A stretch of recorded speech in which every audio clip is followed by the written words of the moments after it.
about we ya call ya yen kunim no ho subo nyina ye kekere a ne ya de soa no ye yewura mampanyin na Addo dankwa Akufo-Addo. You have your own members of parliament. They organized press conference and called on the president to fire his finance minister. What did the president do?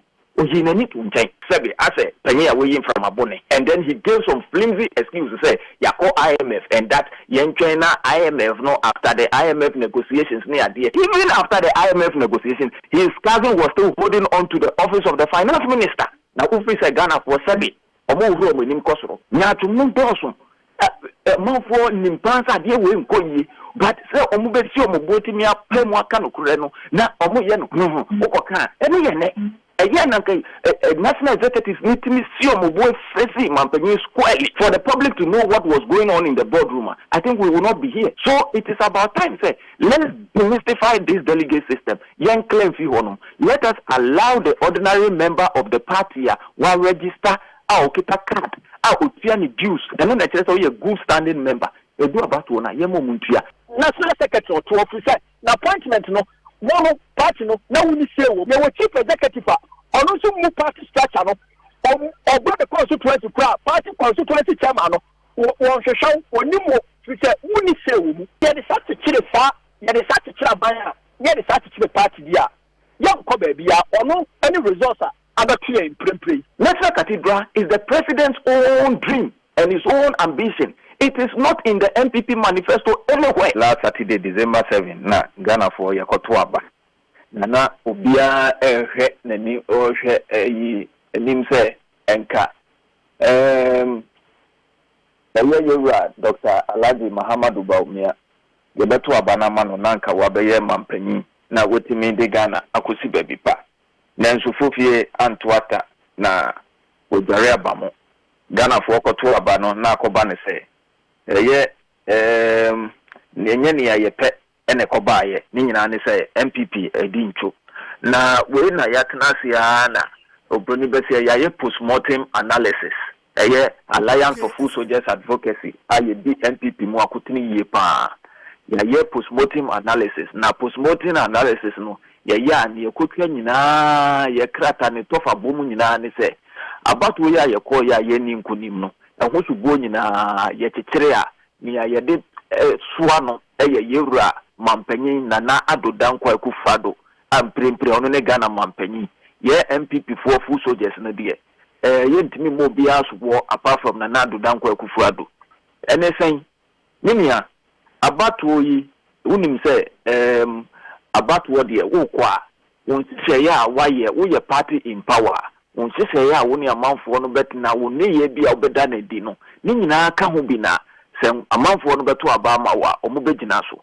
na eniema bebre na you complaining wo ho especially the second term of this government is 2021 ever na sebi o complainia na yera mampanyin sebi wabo mi fi taduku nti kakura na we yi nani ato nchen onya ho hwe ene ye de hu complaining kakran ya yetimi se ya bonso aye kanokura no so o ka na ye de watu tankruwa mu na ya blacklisted nti obi na behu kura na obu wanitie wemu wanitie a na chese wemu na nim tum but yesi kukuram so mfere so obesi wunu so a wo so mfere so obedai wodi asawa ebesi so emredu se ye be premu ni aka no kura kire yewura mampanye Akufo-Addo se waye bia jai waye bia ye ni abrema beye bi na oni obeye na waye no NPP sebi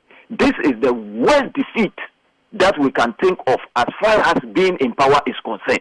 Nina say ya na metesa man for your analysis be say president former president Akufo time 1996 or contest here and the result onya ye kra na enu ba bia. What they forget is that time Akufo was an opposition leader. He was not in government. So you person you fair to the analysis. Let's start from the year 2000. NPP so nya kwan ebedi aban so in the year 2000 the call election there was a runoff, but the subsequent one we won straight up. 2004 we won, then we lost in 2008. Even in 2008 when he and Addo dankwa Akufo-Addo or your presidential candidate ma NPP no the first one onu LED I know winning with 49 point something percent kai base kai vote kakra bi keke na ya cross no yenya saying 50 plus 1 and a run of ekobaye and okolusia even with the loss no kra he didn't come down beyond or below what do you call it 47%. Mamusa question me pesa ka me bo ha no to okay mpacho and he did mu and he did call 2012 election we still maintain our 47% even though we thought that the election was fraught with some irregularities in TIA General Soko Supreme Court and he did by 2016 then we won with 53%. Now after yeti ben niano so aye power you put government in power party in power near coalition we only ended up with a party 41%. This is incredible. This is untenable. This is unacceptable. This cannot in any way represent the dreams, aspirations of the New Patriotic Party. And we take strong exception to the conduct of the president in power. That is Nana Addo Dankwa Akufo-Addo. Ni niye bia waya meba be outlining one by one. Meba ansana ye beba hono. Party a wo mu no enhye dan kwotena ase empty committee and the reasons why you lost. Na no are you not jumping the gun? Senior sabi election ya yekoya ye lose sabi we ni yare enye eti yare we no da we ni so clear wu hia obi se obesi utrodo and na we mu say we yetoa we know what went wrong. And don't forget, sir, we are speaking from the full soldiers' perspective. Now, full soldiers, yani waimu. Yana yani amanfo na mode dia. Mimi ni ukase minam kantaman tu baby na makoji na baby na mini dinkomwe. Baby ya yenam. I mean, we meet people, the ordinary people now. Omutuabana. Yani omunam. So when we are speaking, we know what we are speaking about. Unlike the people who ride in their V8, as I read they don't know what is going on. What does it? So we know what we are talking about. So forget about the fact that NPP constitute a committee no Koran. Don't forget, even committee no Koran. These are the same people Obabe and also near Kanukre Achrom. Except so ya say anopa ye train committee no omumra in some bia ye di can raise red flags ye can ya want to be any ma and ne o mama to mean ashre ye no ye be case your money bio. And if we have to do press conference and reiterate our point for the whole world to know, say, party no baby, a party no could do ye ne kobone, ye can yo munti and only ye ne. Yeah, they say, election ya ye call ye. So we call election. Nothing. 2 years before the election. Finance minister and Ghana for complain say Mr. President only you cousin Ghana sika semon enkonye menu ka say post COVID-19 baby ye ewiase fa na baby even Britain so bekaya their exchequer Kwesi Kwarteng was even removed as their finance minister. Uko Canada finance minister, in fact, you can mention so many countries finance ministers. They had to sack them because it may not be exactly their doing, but COVID-19 impact may be buying. It takes some trend in order to restore investor confidence. How more businesses, economy, you have to clear off your finance minister. What happened in the case of Ghana? Yeah, man penny no we ni atum ten sebi ase penny away from abone. Now, after you have your own MPs, members of parliament, how organize a press conference? As we been see Ghana bako se mukrada. They organized press conference and called on the president to fire his cousin or the finance minister. What did the president do? And then he gave some flimsy excuses, say, Yako IMF, and that Yen China IMF, no, after the IMF negotiations near there. And even after the IMF negotiations, his cousin was still holding on to the office of the finance minister. Now, Ufi said Ghana for Sabi, Omo Roman Kosro. Yana Kosunina, Mutima, they were just waiting for the opportunity to go and cast their vote so that they will show this government or this party where power lies. And that is one of the contributory factors to keep Ken Ofori-Atta in position as finance minister. Sabi, you know what I'm saying? This is a party of intellectuals. This is a party that prides itself with the slogan, we have the men. Now we have the men, After the finance minister, one person was kept in power for almost 7 years. Now, Sabi, Adiani Drega ya Bibia say no, not what political test. Now I can say, and no crime, you still put him in charge of an international kind of position. Say, only the international market. I mean, for Christ's sake, who does this? And you expect the people to forgive you? That is one.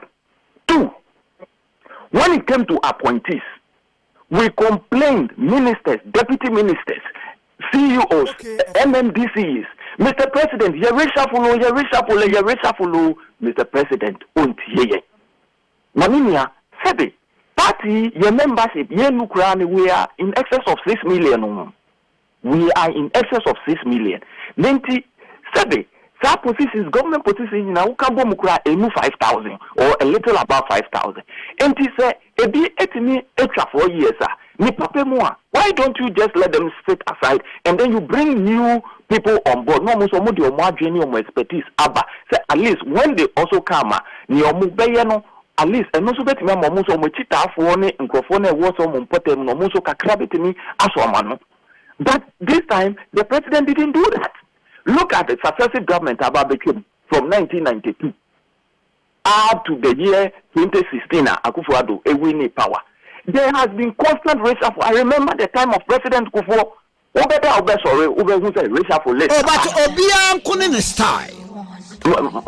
the style that you exhibit, must reflect. I mean, the progress of the party. Don't forget to say you didn't come on your own strength. One man as independent candidate, and I will be winning. I say for that matter. Party B would be a party B ticket so and they will buy to the point that the general secretary of the New Patriotic Party had to hold a press conference and call on the president to demand for reshuffle. 19% can the Papa Musa none ministers, many appointees, no Ayan and Kubia Bujusua, and general secretary would have called for a reshuffle. Everybody was calling on the president to reshuffle his appointees. He would not listen. I remember after issued a statement, and the president in an interview in Kumasi was break. I remember very well. The president said, Omu calling for reshuffle. He doesn't think so. Omu are genuine NPP members. But these are unemployed opposition elements. Omu pay Jumaye. Can you imagine this painful comment? Now,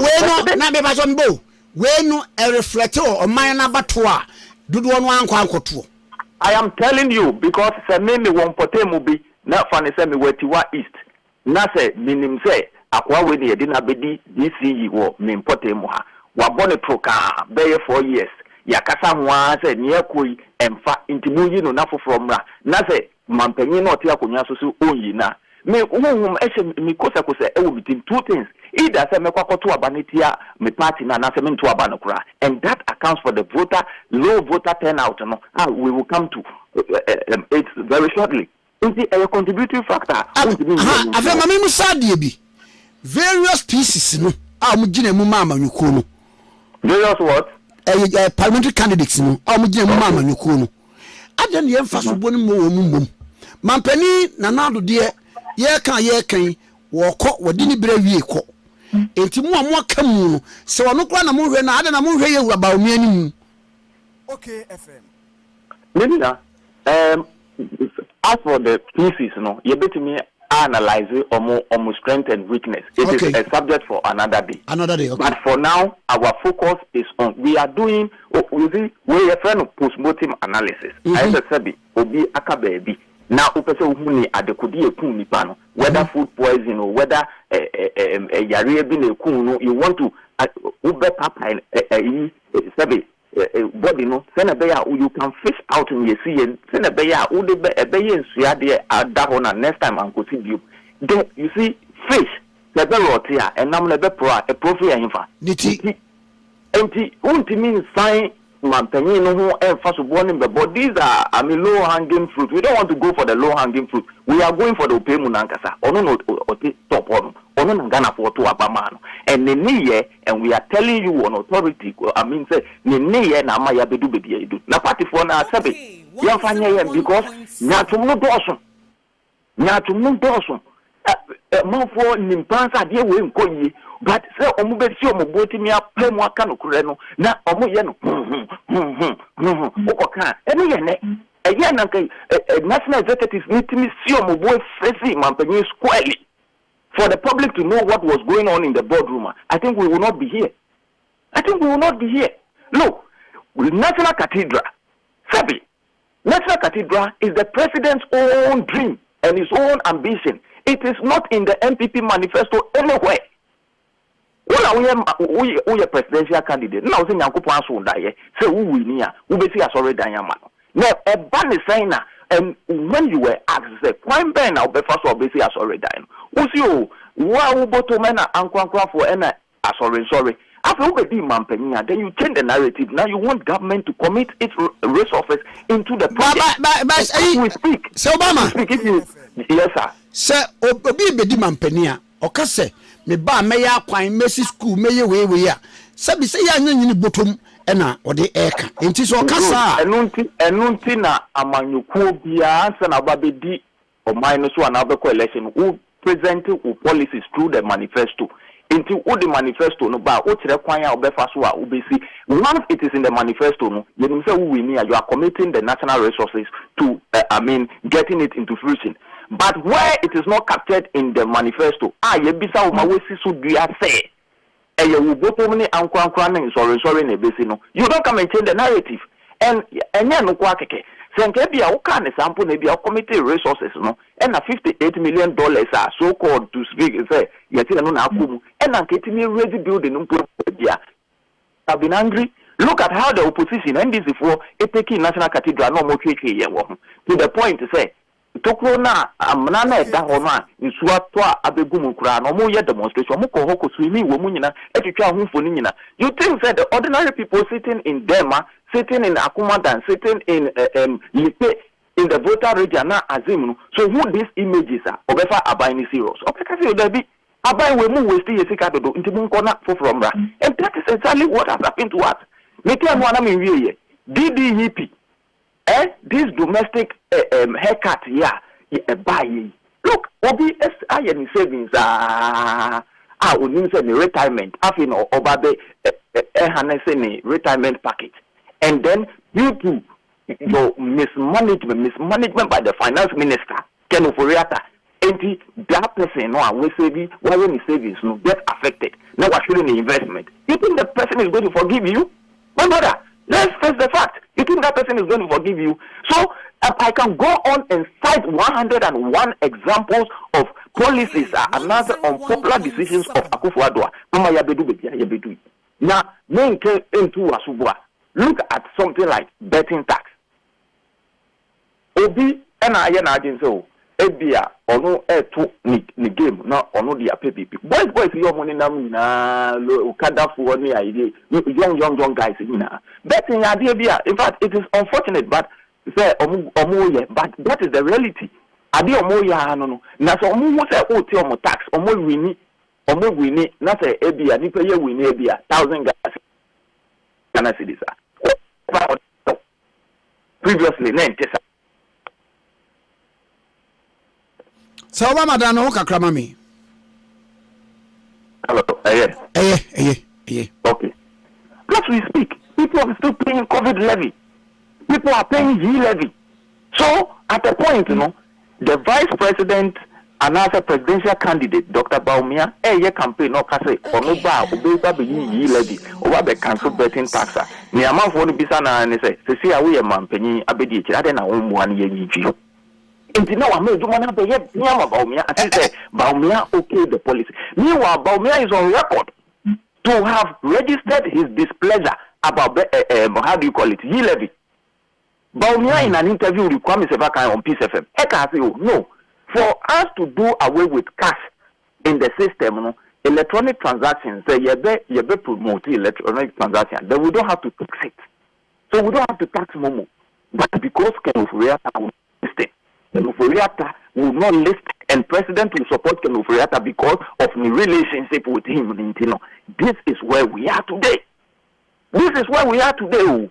Meaning, and you know, saying our main tier, MPP ya party ya yeti abemu ya ko election then we get 41%. Mahama said it. Mahama wabedi mampenyinda under onu dumso under onu freeze on public sector employment under onu mismanagement of the economy under onu so many things went wrong. I say Mahama has become a saint. Ghana for say Mahama Sambra. Now Mahama Sambra, Oma money 51% to Oma money 52, Oma money 53, Oma money 54, Oma money 55, poly 57. I say, oh my lord. Now Bonnie Ben NPP all because of Akufo-Addo. Bonnie Ben pan NPP because of Akufo-Addo. Akufo-Addo who bufuo and I said Ghana for their photo abay. Baumia became an unintended casualty. Baumia became an unintended casualty. I mean, say, but because of Akufo-Addo who bufuo, Nipan Kwakoto about say, Panza Baumia, we take you over the end and Kamahama Mefa. And Unakosi. A casual look at the results. If the northern regions are urban, a consul say you say or no northern. It comes from the northern region, and then the Muslim factor. No, say so engagement will be so better to blame. Say at least you say kahana enya. I was not kabet me attribute. Minia, I am to be honest with you. I'm one person who does not believe in tribal and religious politics. Tribal and religious politics, I don't believe in it. In the sense, say, look, the NDC, who's the NDC? In 1992, Jerry Rawlings of the Volta region, Eko Aka, if it's Central region. This is a South-South ticket, and Omodi coalition. They won. Mebuana. In the year 1996, Rawlings, Atamils, South-South ticket, they won. MPP na yafa bibi atichire ye ho say ye fa Southerner say ye fa Northern vice presidential candidate na ye fa Northern presidential candidate say ye fa Southern vice presidential candidate ye na ye di bibi sa atichire Ghana for na nye no mo hwe Ghana for no he na sitinemu na wato aba inti regardless say una ufi zongo una uye tremoni una ufi north Ghana ni no so sabi oti north na say ade no ye ton 5 cedis ono so ton 5 cedis o so the south near ton 5 cities or no so ton into all my tintina things we ni kromuni anasa woni na sum ba ko na wato sahaba no into sa religious any tribal politics no me I don't believe in I don't subscribe to that because and the result of this 2024 election is enough indication for all to see say it doesn't play a major role in Ghana's election. Ghana say Nigeria and some of the countries in the Sub-Saharan continent, they are so fixated on religion and tribe. In Ghana, it is not like that. Look at the vote in Ashanti region. Who would have thought to say a day will come, NDC will get as many as 600,000 plus votes in Ashanti region? Who would have thought? But that is the reality today. Today, NDC seemingly is becoming attractive in Akan communities because Akan for also say no, ye bottom ana ya system ni ye de to abana ye me say say chinchinanchi party way e wo homa ye Akan. So let's dispel that proposition. It has no place in our body politics. Let us go for the real fact, and the real fact is that Ghana today is sophisticated. He's so discerning, say, or any bottom no dia to abano. He will not focus on the dia wavy and answer suma wation. So it had little significance.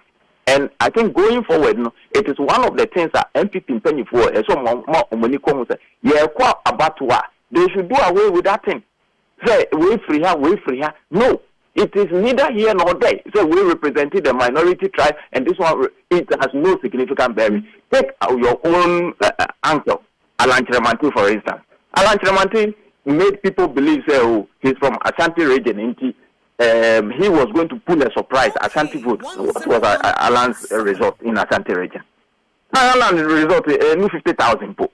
So clearly, it tells you, say, this kind of tribal, it has no place in our body politics. It means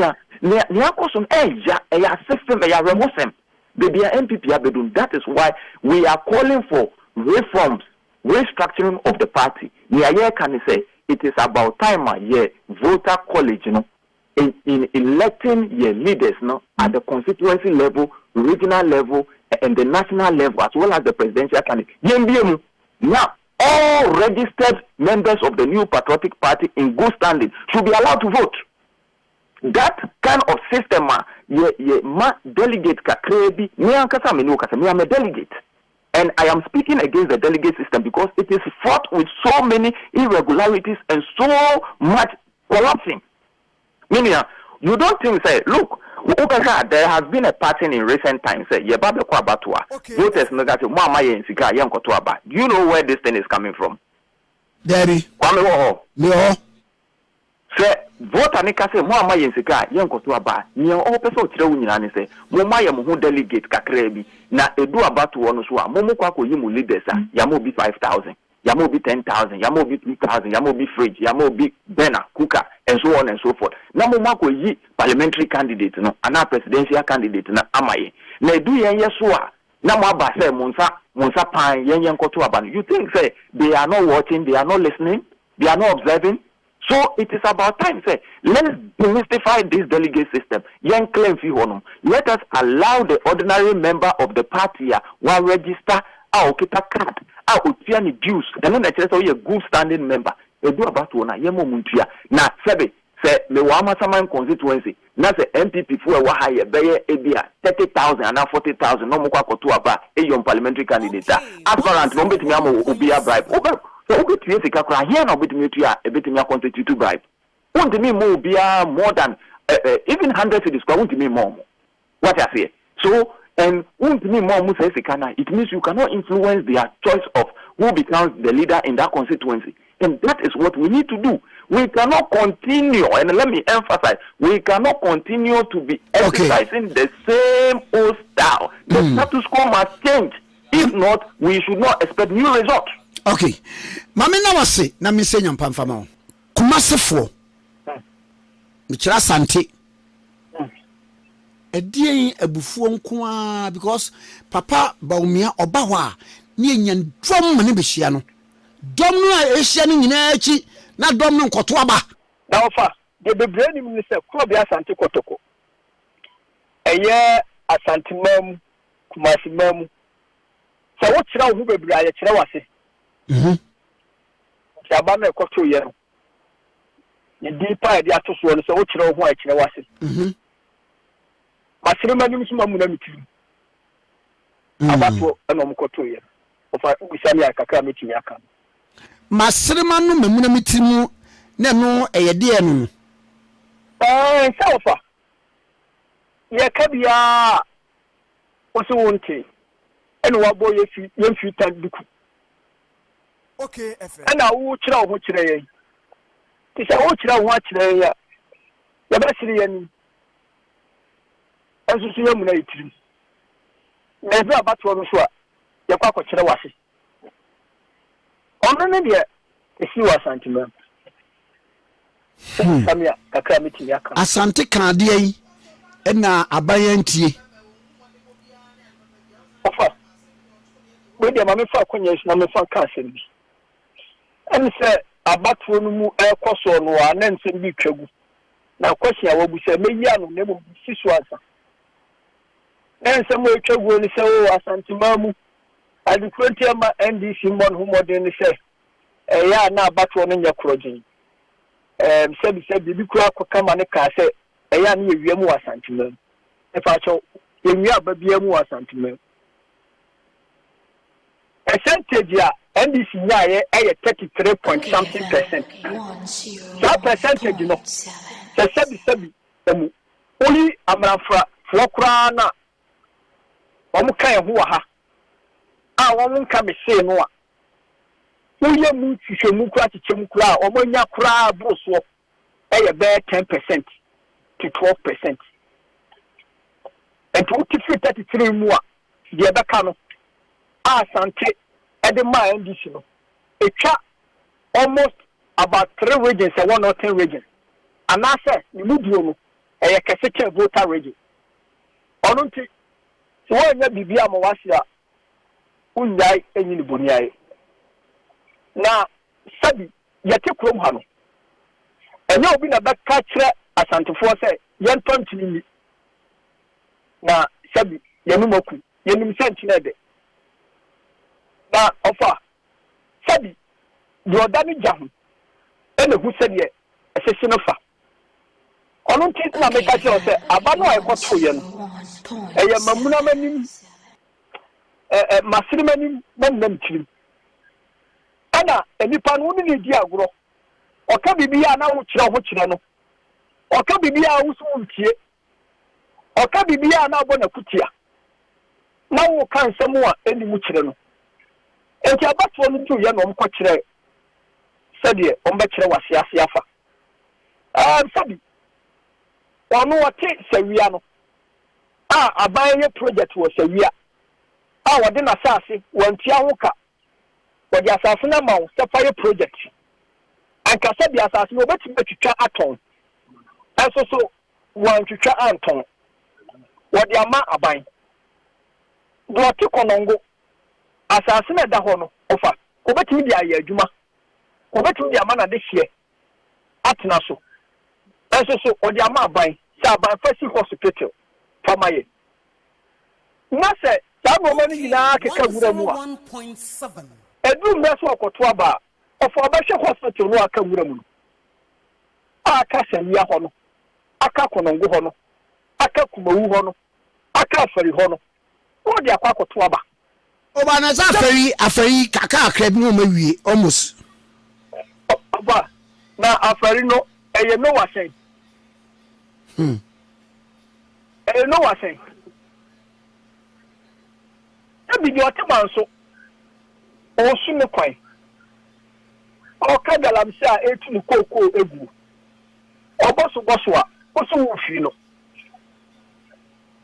enti ɔkɔto aba no ɔbɛhwɛ saa no man de akɔto aba ɔno ne baabi ekosi wɔ asantemam sabi asante kayo ɛyɛ ne bebrebe bɛsɛ na za galamse yi a wɔken enye wɔn na etuo aba obia ni hɔ a ɔte ne kurom adwojo anani kyemfe ɔte sabi kenya kɔbɔ ɔte manso a ɔwɔ the capacity so obetumi get to galamse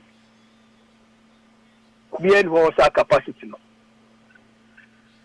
ɔtuma tutu fam kura kɔ fam ɛyɛ sɔsɔ a obenya de tutu fam no de ne koko wɔtintim ne koko enti obia ni sa capacity no yɛn nyinaa yɛnim ɛnokora no ɛtɔda bi a nsɛm no wɔka ne pia na agya abɛbɔ wɔ a na agya abɛbɔ yɛn nyinaa nsɛm a meka yi menka mfa mekama ɔno nti ɛna ma yɛdi kakra a mɛto me bo ase na me ne wɔdi nkɔmmɔ no nti sɛ wobusae wɔ asantema mu a sɛ yɛdɛn na abatoɔ no kɔɔ sei a ɔfa yɛnyini no na yɛwɔ kasa bi na yɛwɔ fanom wɔ kasa bi me a wo ne me di nkɔmmɔ yi yɛwɔ metu UP abusua mu enti ne yɛwɔ saa kasa no ne yɛwɔ kasa bi sɛ owura Rollins na amamuo mu ɛyɛ ne ministry amamuo mu obedi asantinya ne yɛwɔ saa kasa no ɔfa mmerɛ kɔ n'anim no na mmerɛ sesa ɛnɛ na wɔfa ase junior ɔno wɔnim Rollins enti wɔnim deɛ kɔɔ so wɔ Rollins amamuo mu ɔfa mpakyɛ watie medio obi anso so ne wɔfa akwasi Emmanuel so ni ho nkɔmmɔ nkyerɛ ne bio prisa me nankasa no mebu ahasuo no mapɛ bibia bi tinya afi na mbɛka saa asɛm no akyerɛ no na meka kyerɛ no koraa no maka boakye matress akyerɛ no a ɔno boakye matress wɔnim no onim apia me nka no enti wɔnim ɛna wɔabɛto apia me nka factory sɛdeɛ na ɛsi teɛ sɛdeɛ boakye matress factory teɛ enti sɛ wo sɛ Rollins abɛgu no a ɛdeɛ na wɔde bɛyɛ enti deɛ me wɔfa ase junior nim sɛ sia no yɛ mprempren deɛ wɔbɛdie ama fufuo no a wo si yɛyɛ no ɛso so abɛto no ɔfa mpakyɛ wate aseɛ sabi CHS a yɛka ho asɛm sabi sɛ nyɛ asantema mu nko a ɛyɛ ade pa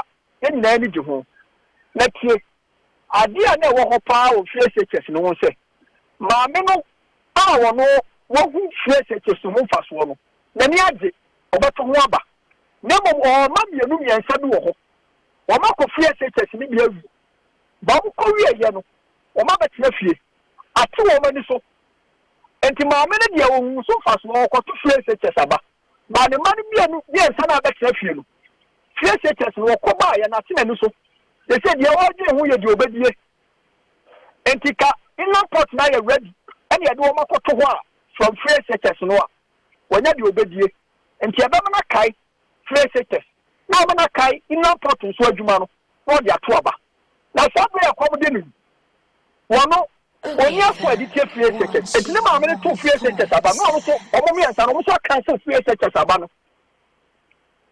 esi wɔ asantima mu no abato ɔmo saa netie central market yaka yesi central market amaye ɔfa yɛtina kurom ha meme na afia kwa bi alatafo gada no odie ɔtɔ tinkaro ɔfa tinkaro deɛ meka ye mrantel be bro mu ni eye eduru a yesi yede eyi na esen yede anka twade na esen so omimu eye ayi a so onya minimu yawa wo de ya otafre ne kɔ ɛna ye obaabi yesen bo so ɛna tinkalo no so no empompo yetimi di twa ho ebe pai sesi a moto am pompo ɛne eye adwuma papa ɛna ayi jepim ye wo so so tinkalo na ofa tinkaro papa no na firi emrayem ene ponso na neba aha na me na afia kwadu ono tinkaro ene akatwade ya ukai ene tomatoes bi ni afra no kitinkiti bi afra no amonchim moro so bibisa amonchim moro aha wono no to ye no de hwe me wo fa ambassador otia dabo ene me ma me no mom tutu kwan enti godie ya dia asantuma ye ntoto no ase ana wa ba ba kana di gaguo o forukrum krofrum wusi anwe ne sisi wo ama nkora ya branche ye si so amu tonton paboa nyina abom afete omu hu ano ya sa ka omachi asa akoka central market agu ayabu achi bidi da ho yebesi yemesi ebi afa ho awu ya maami mu nso na hwefie taxation power no ewo ya maami no mu ma no ho ewo enua ma no mu ho ya maami no di gwa na gya o mu sesi a o mu hwe yen enti okoto aba wode wo no na ekoto aba so atiatie enti ono ne ensemu a eda ho na saa nsemu enu me giri se na yie o ka nipa benya so na nipa atie ofa nka sabi mu amranti egu krom han enne bia ba hwe adwuma amranti ndu wo fa asefo no bebre etete tinkers obu tete tinkers asa hono ofa bia ba hwe sabi asi aye wo mo fi sabi udi bibi abonsam ba opa na sabi enkola wo bibi yo o mu free SHS mu free SHS ana o mu di so mfaso ana o mu ba fie ana inland port ye bie Isawia hospital and indirect jobs. The Canadian qualify no obenya clinic bi aye. The Canadian qualify no obenya drive bi atwi. Ya bi ekono ngudie, ya bi afaridie na ni nyina ya adwuma. Okay, FM. So man tie benya adwuma aye. From part what you say. Me too. Nti emra ni ye ka no na nya obi ni ye ka no. Na ni yi omunti na ni ye ka koduru ni sa. Also so wo ka enipa no atumi kura no tumi na sisi na so ye be saudi ye be twataro amu akwaye se nkura de wuni agyebi no obi na asoma wo se bra beka enti obi na beka kire me se me ntontini ni na manuma ku na nkire de enti ofa abato ekoto ye no eno resource eno no na ye hwe campaign no in general. Ofa mama nka asem we dia me bɔ me wofa amo na me di na ka asem ofa amo nya mani ne sanwo na mo me bɔ di na me dia ka asem ofa saudi Michael Sumeka ai ewi asin na ona nim ka atwie pa na ofa Michael Sumeka si hoyi okwafa no ba na ma ne Land Cruiser na sa Land Cruiser no enye papa ontumi ntwimfa nkɔ ba bia are ko akoto atwene obeto atwene kenti amanyo sam no eya amanyo kuo no ana wote so na de wako opanyi bi akwati movement percentage ni achichemu a amsa ne de no kura wu mebua na so kanyame ye nya sa opanyi na dum wote amanyokuo ya NPP ne so a enka bo hu ni percentage se de besi aye anti political party and the vehicle and the call for success. Now, the vehicle no prepare the year. Time no and yet engine yet won't change oil no seat a woman yet. I see no ekasa shock absorber a one in anya of a woman mama consumer on to me from what trains him and ye. And it's a party no young no matter the fact that I'll be baba. What in the mobile loose? Na dia na chese party no ni amodin. Aha. She ofa. Me ana me bu baby me ka say e ko bi ye fe na motachiku. E ko no boy a akura ntuma fa ne sanche panyin so na panyin so ntuma fa ne sanche akola so fiye nyina di hufo. Ofa amanyo ko na e fe no MPP no. E bre bi ba ya amanyo ko no be ye say. Eni pakuma bi ani abusuakuo bi adia yanka no kura na obi antie bi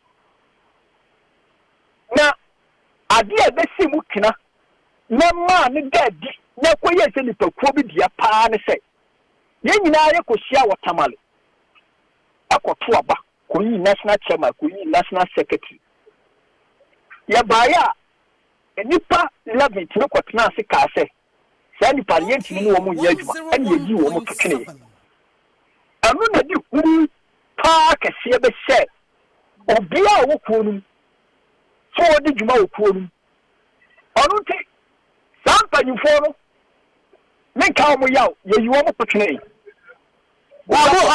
omu omadi so omu tia party mra na party ni ko so kodi nkunim ofa se etoda bia wan wo sabi empanyufo tie me fantem etese ball asuja anana Jubilee owo ani na wo asia no de afọ ana ebrenu a na ebrum sa brenu no na se de Ghana fo abufuo si wo soro ene indicators ama wo ho no ekwa bia so no na aban wo ho no ho afo nipa na sa aban no wo no so wa se twa 8 years so asa so entino na se de asia tie bia no na obekọ again no so ye nipa ira fini se sampanyifo mienu eyi wo mo twetwe ansa de be yi wo ma to atwene no no ma kyekyere esa na wie esa no ma kyekyere wie sampanyifo ni be fi wo no na ya ye police station sampanyifo ni be fi wo na ya ye premise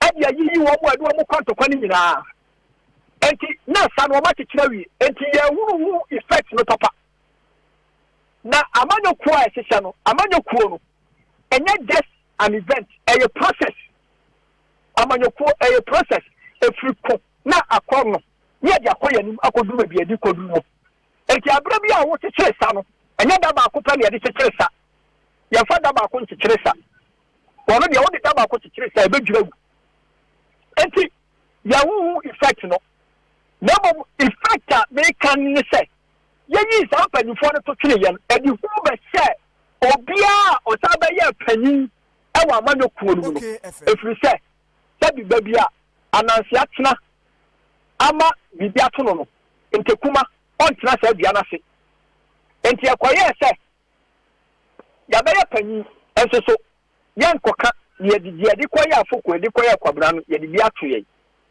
enti ye nyina ya nhwe ne din ne nhwe ne hwe ha ne nko ono ne ofa results ayewo enne a ye ti ho eho esu no ofa party no na ese prepare na enya hode sonko na kofa power ba ene ne say se me ka sa semwe emra me ya kwanya na me kwa national organizer ana me ka say ofa se wo plan this you ta wo plan this you ye show almost strategy omo de ba to we owo for so ampofo wo ye former MP and a former minister and offer me patch up me boa Ani. 1.9 civil resource no tell you omo pe.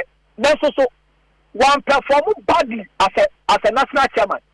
E you no the person ana woman ye nyina anya neck to neck our parliament 137 ana ofa meboa eho ana ndisi ahoode ne sase sorry ana woman tena so kom no mu se dabi yan hwede se party nyanyiri mu enti wo ko fa owura siedu nkatia owura siedu nkatia so a former member of parliament and a former minister enti one also go through apprenticeship when him said yes we about constituency and when him said yes we about constituency and one also go for general secretary one also were a former MP a former minister one also him said yes you lose aba and he said yes we aba and now fail one would to me no I was a party nsa the party no and control woman and now we have 2 minutes of how we change our parliament.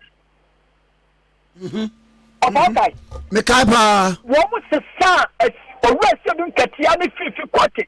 Because I said, one will crop to me, no crop power, no more such a party, no, and I prepare, irrespective of why now, said you sit here, said you know, Haruna, Ilusu, what Peja could do, she may be a no Ramutaka, a Peja could do, necessary party no control. What I was to say, your party no control. Oba na da sam so musumu yebi oba ye so ti se oche ye kwaya na last minute no se oti se oche kwan be so ono meba ho wada roma sani enkomo no enyira ofa o ma me kwaya mate to aso aha enti je me pese me sisu dua ne se wo ade e da sonko between ye NPP ni NDC me se now, NDC was a very strong political party, a very strong political structure. Yes, yeah, individualism, control. Some few cabal, if you say near Yanua, say near Yanua. Now, and can pray him, Anna, MPs, Maku, 88. A free, the Catray say, yes, sir, open your finance minister. But the idea could and yet, yes, no party did not want to behind the scenes, party did not to me. Uncle Siaga Sabiamu, always serving Katia as a national chairman of NDC, as a 50 quarter as a national secretary of NDC. Won't you mean fast audio in form also? If it's a very strong party, anti party in the control. Of my main story being killed. I have someone the brave. Okay, FM. Already, I could for a baby idea. Anna, as that beginning was so Obiania J. Kufuama, back where we are, and our friend, party, must say, or pursue Musia. Anna, what this Tyrant, a single so people who cost your party for. Okwan was citing examples, the brave, and we are the brave say. They say that here, and Tino party the leader, why by president, party is the leader of the government. All the common in Anna, Yura, BJ Rocha, after the old Tonkono, after the Ontian. Ora, George Kuku Pharmacy, and no friend or coffee. Of a tier responder, said a joke for Jesus, or to coffee, or to offer. Coffee, or to papa. Coffee, or to papa, to the floor say, or some presser. Or to take your government, let us take our party. Meet you, pa. Now there was a strong party. As party, no, it will control the members who are a war by mono to support no and a woo are buying. My yeah, one more are buying the control party no. Or at the crop party who joy and say. There were minister be or mu party in the structure or mu chairman or mu national secretary to officer. The appointment no one party no now we say there were chief executive or also mu party structure no or the constituency party constituency chairman no or show or new we say we say see the such a chile fa there is such a chile banya there is such a party there young ko baby or no any resource other clear in play. And to offer, Obu Samia, Yakwa, na your party na hojo kana dia kono kana dia kono yes ya nya Michael Sumeka na kotenam so kana dia kono engine ne tanye ne carburetor nye ya sesa oil no enti ka no ekwa na twetwene mu ono ana ma ndisi fo be sai ho de be win election eno kura wo hono no mate ofa maka over the years say you be practice you be sha then say constitution ofa NPP constitution enya kura o ofa party ni constitution enya kura wajina bonti a uhu ni se sabi ayese kwaye ukoye party ni constitution mu a empra hin na se nipakuo aye nyina ya di agenkro no obi individual free fie ya ba form party na tumi no si ewo yensam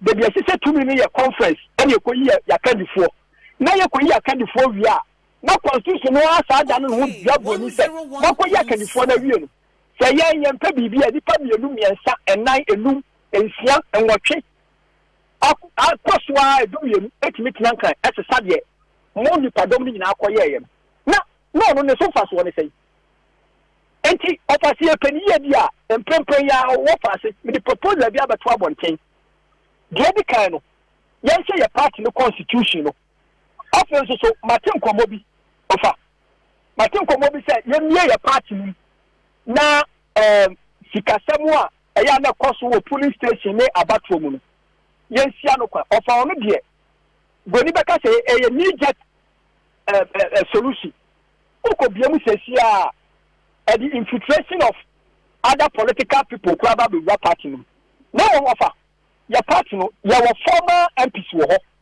your former MDCs wo your former ministers wo and your former appointees also wo e be your CEOs e be your former board members e be your council of state members and your former constituency executive national executives of a drum rights and more voting rights. Now, there be a here park essential police station will offer. See a person a stop at the my time about police station, number of police station, number of police station offer. Party in two. Now, you former police station executives and you also voting rights of a Nancy woman. Idea work in the say. So, my former police station for no, now voting writer. Anya obi akono sa abonu a ewo police station wono okwa akoya mafia bi wom ni akoto aba anajo be 2 and 3 ti se de si ajo so no obi ene ho obebbo no mmode obebbo no mpem kwa so okoya sa bi because enipa no wa fa kwa pa so anko yini kura na yini totuna e sa o voting right oba be to aba oba ne sa so obi a will not feel neglected our party no again no sa ni pa amabobo so no so no our identity can be assured. So we would the young people form up. And you know, so therefore we to say over some point. Something with what they with that secretary for so many years. And that party could take decision to about only say the constituency only say but here must have regional executive former regional executive so when you voting writer. And the man who kaka obi face ya yi na film no obi ade ne dia ba bua party no na ya dia peda party no aba afenso so ofa ade ba ko amuhu ye na ye fancy down for na ya to asbre na ye bi why last one ofa me dasi say for last one brand na ofa me de ma no sie no ade ba ko so ehia party na di party ni ya aye ye communication officer no a okay ye point ni yan to so aba of a room right here to swaba. Maybe no communication director na kwese but will be take. Your communication director see over the years meaning if you don't constitute near do ma betina ho. Na otwon wo ye obi beden. Ono ankasa wonde no ho. Esa party ni ye me to your communication director no swaba. Ono ti na hu se sami jamfi o kasa na Mahama ni ade president bawa munkari edi ni segu na chi ejina sami jamfi achi because sami jamfi is an elected officer or kasama party no a party na so die na we die owura BSF miracle abwade waka your communication director no krache but to be fair to him, now communication director Emma Yeru Baumia a campaign. It's not your party in Pacho. Minimpa, on ma that conflict nearby him. Okay. On your communication director to Baumia, and your Baumia no becano, and I'll communicate. Nanya your party no, party in the Jinakuno, party no, and the Jinakuno, party now will Baumia, party in the Jinakuno, the party no, a normal cost of constituency, the party normal cost of original, the party no, your coalition cost, and yet, over, we are probably communicating. And yes, sir, Richard, the here on communicating. Who dear, the Oraba Miakoka, no be I saw Oraba Miakoka assembly, no other church room. No, Basa communication director, Richard Anyagba, Okonya accident, it did not for a long time on Casa. Or Pampacho, Okonya accident, no. Son or deputy. Or deputy. If you are not in your shoes, I will Okonya accident in accident and go post one campus. For Sabai. The Pachawatia say. After organizing such an Subay, organizer Jana Jumano, and what Dani MC. Eddie running the church. What Dani MC was just organizing a Jumano. And who is controlling the youth organizing unit? No, who is asking the woman organizing unit? No, the mobile. What now? Well, lose focus. And so we are after you know, and then you follow me and no one. Or we are product. I am to my two. I am so much to me. Or bar. Nampany for pa I think money. The so rap Dangote. No. Not Dangote. I will nim Ghana near the Ghana crash and Tamana to region Samayan. Yam penny for bar with you much. Near coffee from Kwalabi. Stuff like for Kwalabi glass a black materials for me. Any actually. Come on, the young funk we knew a couple. At Wafa. Make it be me to castle. Aye, yes, in an offer. And that's a blue move. By any 9 year full swamp. Now you will say, you're in custody. On time, you can book. Say, Chrono boy up and yet my fan and San Chacolas, or grant my fan and San Chacolas. No more quickly, no. Young year for and to move. Now they make a tip at the police station.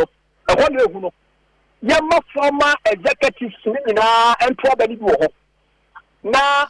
And Chesadiana, a quiet will because severe bono, no uniper film, because and then uniper film class to Abatwaba.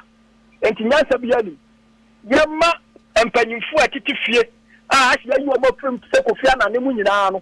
Why a former minister, former MP, and the party could take a decision. One and yet change Siaso, and that party could trouble in Siaswa, only say, only voting right, or better or rock or don't piano. Not a party in the take decision was something region, a former chief of staff. Kabi, or can Kabi, Obia recognizing. You said, yeah, say this is so rat our home. Shut up our home, one. Consistent with one to rat our home no matter for Maba. And yet, Ben and Cass said, you better transition team. Now, rock or don't piano. Okay. Some woman may quit a party, no.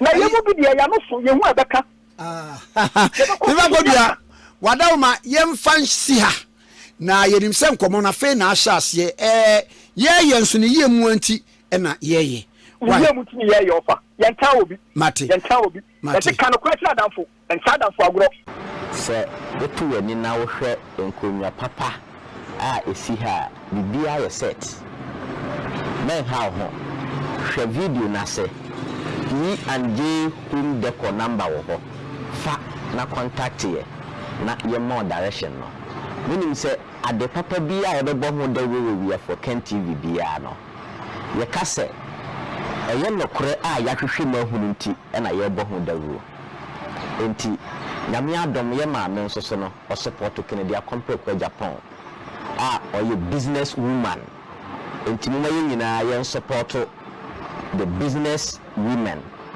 almost support to Japan na omo business no enkoso enti we de ni die kwanso men sada men sayem se open konwa set atop agu fee ana se wadwumam E and J Home Decor.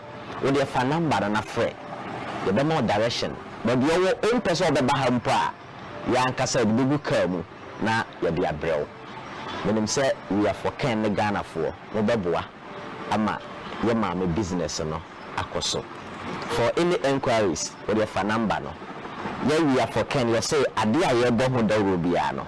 Your papa asemba come and hold us responsible. So once you say same if you Royal Gallery wo opekuma and into jema me number no ni ndin kita wo dem 0537 314546 0537 314546 na man na me de atuja amount no from ma me no ni ndin kita wo de so person ye say wo ba no mfanya na ye flo ana say ye say wo ba no mfanya bibibia e fa na nanom ne ehema asem ho and dem e kan for Royal Gallery e de amount say from no ni omu ndin kita wo de on be say wo ba no so de ye bibi e wo school ana say mpo wo to e de amuna wo nua e wa amunane ana say wankasa wo to na wa ton bibibia la wo biala delivery baby bia wo won sebeka se wo Ghana ha se wo amonane baby bia wo bia wo fra maami a wonin bedin kita wo de na wo so be siesie na wo ba no na wo aye feye papa.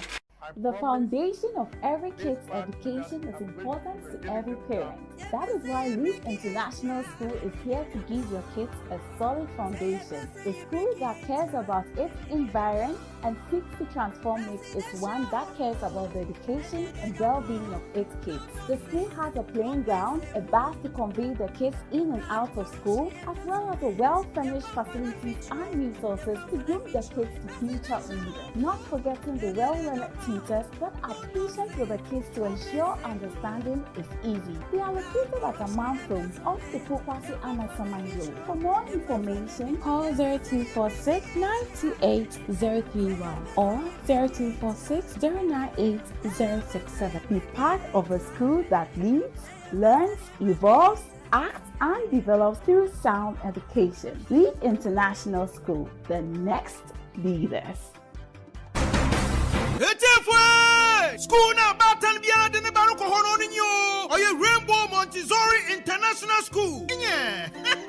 Rainbow Montessori International School. What you from Kratchi? Because the JHS. The Rainbow Montessori International School from ana. What been wrong? What's that what the Montessori curriculum in a syllabus? No what the trauma na de. Na teachers wo hona. When you know why degree holders what the abutana badoyan what the trauma from ana dio. Na Rainbow Montessori International School. Wakitaba funyo man what the trauma from ana de. It's your from ana not doing boy wrong. Wakita ultra modern science laboratory, computer laboratory, library and research center, art and sculpture laboratory, hygienic canteen, now for a clinic. Na moye nyika 1 point there. Rainbow Montessori International School. Oye boarding house. Inya into onfahu baby awo biara. Wawo from ane batuma ba school. Onfahu there watakwa. Takrade, Elibo, Cape Coast, Accra, Kumasi. One boarding house facilities now. Oye modern standard. Na wa shefu papa. It's your house master and house mistress. What you want to a boarding house no? It's your nyisro biara. Bambo another security no see assure. If we from Anebra, the Ebehu Rainbow Montessori International School, it was Takwa in Soyem, opposite police station. It is said Ubaba Rainbow Montessori International School. To what you nada? What's that about Shana the Papa? Emanazam Sina, what channel 111. It's a quad word mission form. It was Hantaman Rabank, what Takwa Soyem branch. Frayane 0277 100 823. Rainbow Montessori International School. In Moframa one that in a one fapim. Oshasuaha. It's a Hana Bartan Biara. Ordinary from a river.